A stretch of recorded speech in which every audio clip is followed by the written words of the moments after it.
Hello viewers, আসসালামু আলাইকুম and welcome back to my channel. আশা করি আপনারা সকলে খুব ভালো আছেন।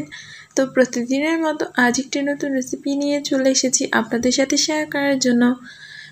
আজকে আমি আপনাদেরকে তৈরি করে দেখাবো পাকা আমের আমসত্ত্ব, যেটা আপনারা তৈরি করে বছর জুড়ে সংরক্ষণ করতে পারবেন। তো চলুন কথা না বাড়িয়ে আজকের এই মজাদার পাকা আমের আমসত্ত্ব রেসিপিটা দেখে নেই। এখানে আমি পাকা আম আগে থেকে ধুয়ে ক্লিন করে ছিলে নিয়েছি। তারপর এটাকে আমি একটা পাত্রের মধ্যে এভাবে একটু ম্যাশ করে নিচ্ছি, মানে আমের যে আটিটা আছে ওইটা আর আমের উপরের অংশটাকে একটু আলাদা করে প্রেস করে নিচ্ছি, যাতে করে এটা সিদ্ধ করতে বা জাল করতে সুবিধা হয়। এটাকে আমি এভাবেই নিয়ে তারপর জাস্ট খালি লবণ দিয়ে সিদ্ধ করে নিব 2-1 মিনিটের মতো। 2-1 মিনিট না, মানে সম্পূর্ণ রান্নাটা আমি 5 মিনিটে করব। অবশ্যই নাড়াচাড়া রেখে করতে হবে। আর এখানে আমি অন্য কোনো রকম মশলা ব্যবহার করব না, জাস্ট খালি লবণ দিয়ে আমি আমগুলাকে সিদ্ধ করে নিয়েছি। তারপর এরকম একটা ঝাঁঝরির মধ্যে নিয়ে এটাকে ছেঁকে নিয়েছি, এতে করে আমসত্ত্বর যে একটা পিউরি আসবে ওই পিউরিটা অনেক সফট আসবে। এতে করে কিন্তু আমসত্ত্বটা যখন আমরা বিছাবো সেটা কিন্তু একদম নিট অ্যান্ড ক্লিন আসবে, দেখতে অনেক ভালো লাগবে, প্লাস হচ্ছে খাওয়ার সময়ও ভালো লাগবে, কোনো আঁশ লাগবে না। তো আমি কিন্তু একটা সুতি কাপড় ভিজিয়ে নিয়েছিলাম, তারপর ওইটাকে যখন এটা মোটামুটি একদম শুকিয়েও যায়নি আবার একদম খুব বেশি ভিজাও না, ওই রকম অবস্থাতে আমি এখানে আমের পিউরিটা দিয়ে দিচ্ছি, দিয়ে এরকম করে ছড়িয়ে দিচ্ছি। আর অবশ্যই এটাকে একটা স্টিলের ডিশের উপর দিতে হবে বা স্টিলের কোনো একটা ছড়ানো পাত্রের মধ্যে দিতে হবে সমান, তাহলেই কিন্তু আমসত্ত্বটা তাড়াতাড়ি শুকাবে। আর আপনারা চাইলে বাঁশের জিনিসও ব্যবহার করতে পারেন, মানে আমসত্ত্বটা দেওয়ার ক্ষেত্রে স্টিল কিংবা বাঁশ। তো এগুলাকে দিয়ে আমি কিন্তু ছাদে চলে এসেছি এটাকে রোদে শুকাবার জন্য। তো এটাকে আমি কড়া রোদে 2 থেকে 3 দিনের মতো শুকাবো। আর এর উপর আমি এক এক করে 2বার লেয়ার দিয়েছি।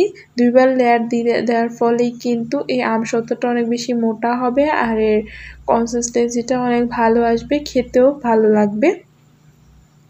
একবারে খুব বেশি মোটা করে দিলে কিন্তু আমসত্ত্বটা শুকাতে দেরি হবে, আর যদি কোনো রকমভাবে রোদ্রের অভাব হয় তাহলে কিন্তু আমসত্ত্বটা পারফেক্টলি হবে না, পরে এতটুকু পুরোটাই নষ্ট হয়ে যাবে। আর যদি আপনাদের কাছে রোদের বা আপনাদের আশেপাশে রোদের কোনো ব্যবস্থা না থাকে তাহলে আপনারা চাইলে চুলার নিচে দিয়েও কিন্তু আমসত্ত্বটাকে তৈরি করে নিতে পারবেন।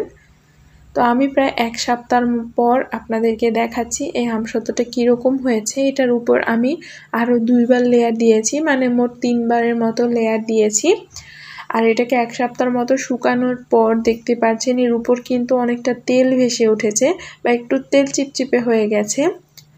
আর সাইড থেকে এমনিতেই কিন্তু এটা যখন পারফেক্টলি শুকিয়ে যাবে তখন কাপড়টা নিজেই ছেড়ে দিবে বা কাপড়টা থেকে আস্তে আস্তে নিজেই ছুটে আসতে চাইবে আর কি, এরকম একটা প্রসেসিংয়ে হয়ে যাবে।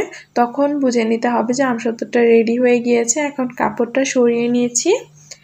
সরিয়ে নেওয়ার পর আপনারা চাইলে কিন্তু এই পর্যায়ে এটাকে কেটে তারপর যে কোনো একটা এয়ারটাইট কন্টেনারে ভরে সংরক্ষণ করতে পারবেন নর্মাল ফ্রিজে। কিন্তু আমি এটাকে আরও কিছুদিন শুকিয়ে নিব, এতে করে এটা আরও বেশিটা টাইম ধরে কিন্তু সংরক্ষণ করা যাবে। আর আমের মধ্যে কিন্তু এমনিতেই একটা প্রাকৃতিক প্রিজারভেটিভ থাকে, তাই আমি এক্সট্রা করে আর এখন কোনো প্রিজারভেটিভ ব্যবহার করিনি।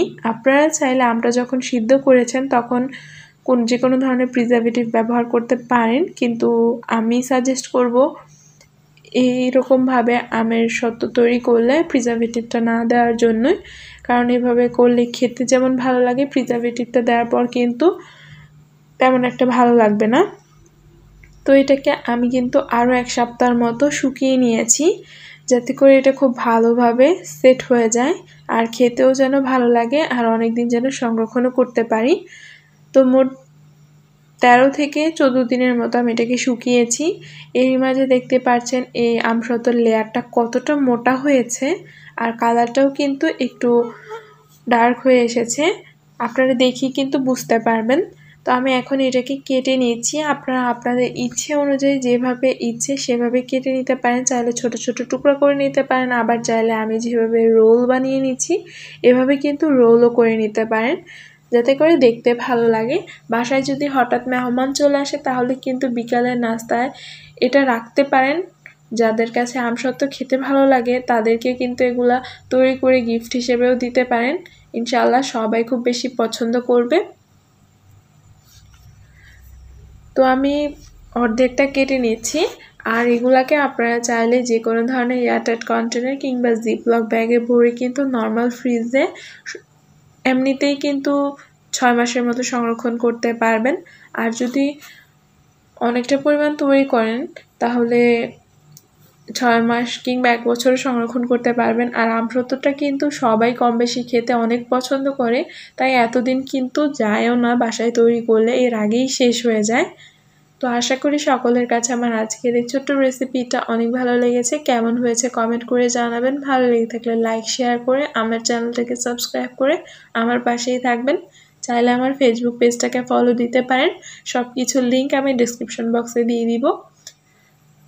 তো সকলে সুস্থতা কামনা করে আজকে আমি আপনাদের কাছ থেকে এখানে বিদায় নিব। আর এর আগে আমি আপনাদেরকে একটু দেখিয়ে দিচ্ছি, আমি এখানে 4টা ডিজাইন করে আমসত্ত্বগুলাকে কেটে নিয়েছি। ফার্স্টেরটা স্কোয়ার শেপে কেটেছি, তারপরটা একটু 3 কোনা করে কেটেছি, আর পরেরটা হচ্ছে একটু রোল করে নিয়েছি কোনাচে করে, যাতে করে দেখতে ভালো লাগে। আর আগেরটা তো এমনিতেই রোল করে নেয়া। তো আশা করি ভালো লেগেছে। সকলের সুস্থতা কামনা করছি। সবাই ভালো থাকবেন। আল্লাহ হাফেজ।